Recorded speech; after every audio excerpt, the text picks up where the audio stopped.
Hello, welcome back, and I'm here with another update on the book Finding Freedom, Harry and Meghan, and the Making of a Modern Royal Family. I hope you're having a lovely weekend so far. So let's go into this Harper's Bazaar update. So the article is titled, Meghan Markle and Kate Middleton's distant politeness was indicative of a larger issue. The state of affairs between the two women was just an offshoot of the real issue at hand. New book Finding Freedom reveals. Bazaar's royal editor-at-large, Omid Scobie, has co-authored a book with fellow royal correspondent Carolyn Durand called Finding Freedom. This weekend, The Times is sharing excerpts from the forthcoming publication, which delves into the true story behind Duchess Meghan and Prince Harry's departure from the royal family. In the first extract, Meghan's friendship with Kate Middleton is touched upon, while a plethora of news reports have previously mused on whether there was friction between the fellow duchesses. Finding Freedom reveals the extent of their relationship. Per Scobie and Durand, the two duchesses' relationship had struggled to move past the distant politeness of when they first met. Their cordial but distant rapport was apparent when the pair arrived alongside each other at the King Power Royal Charity Polo Day the previous summer. Royal fans likely remember the photos of the pair being released, with Duchess Meghan and baby Archie seemingly staying fairly separate from the Duchess Kate and her children, Prince George, Princess Charlotte, and Prince Louis. Scobie and Durand continued, while the doting mothers were photographed next to each other with their children, the two appeared to barely exchange a word. But importantly, the royal experts revealed that any distance between Kate and Meghan was indicative of a larger issue within the royal family, and not a feud between the two women. An excerpt from Finding Freedom continued, the state of affairs between the two women was just an offshoot of the real issue at hand, the conflict between Harry and the institution.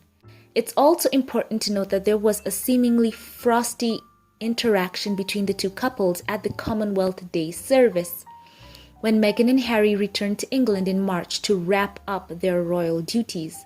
And according to Scobie and Durand, there was much going on behind the scenes that onlookers weren't aware of. Per the royal correspondence, although they had been a part of the procession of the senior royals who entered the church with the Queen in previous years, this year they discovered that they had been removed from the lineup.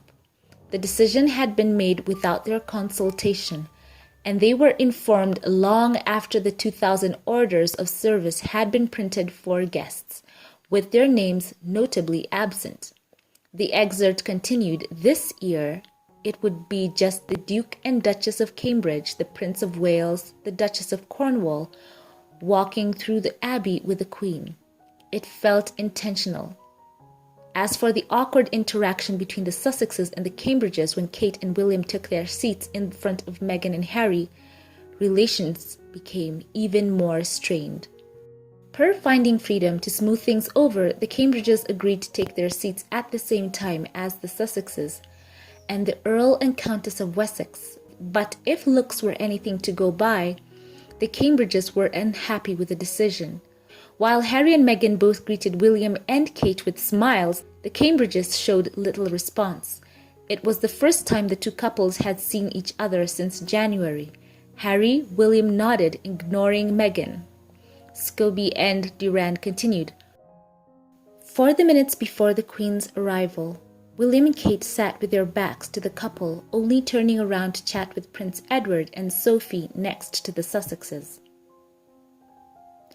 Although Meghan tried to make eye contact with Kate, the Duchess barely acknowledged her. Sadly, it would seem that relations between the two couples had fallen into disrepair. So that's how the Bazaar article finishes off. So now, let me know your thoughts. And I would like to say this, let's not bash on the Cambridges.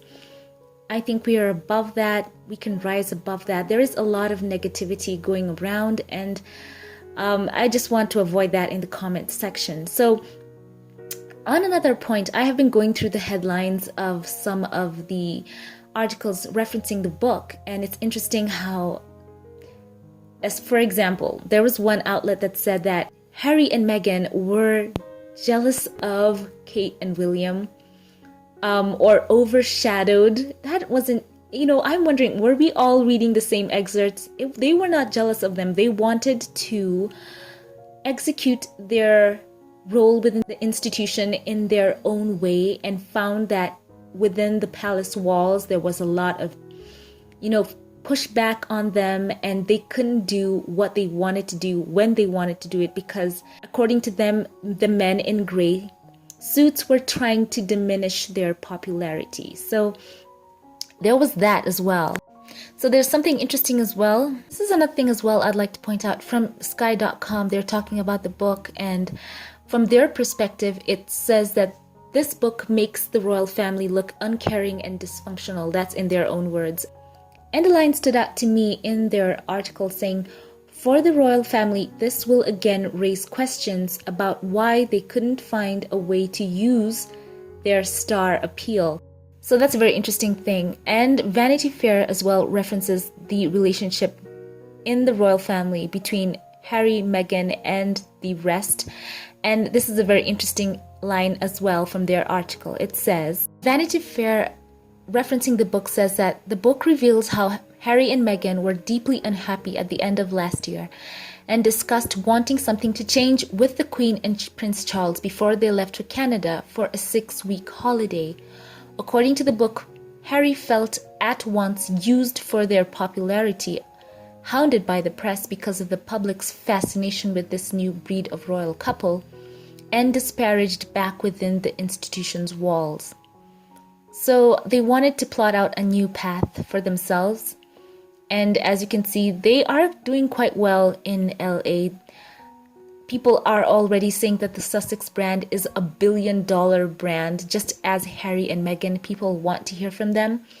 But back on the relationships right now, the state of the relationships in the family, I think that they have to sit down and sort themselves out and nix the royal aides out of it, the households in quotes, and sit down as a family and say what do they want moving forward, because they have to find a way to be sustainable, because the world is watching, and definitely we are seeing how Harry and Meghan are being treated.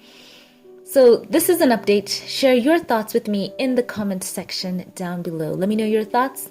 Once again, let's keep it uplifting in the comments. I love you all. Thank you to my Patreon supporters, and for those of you who'd like to, consider supporting my channel on Patreon, and I would appreciate that. I love you all. Have a wonderful weekend, and I will catch you in the next one. Have a blessed one.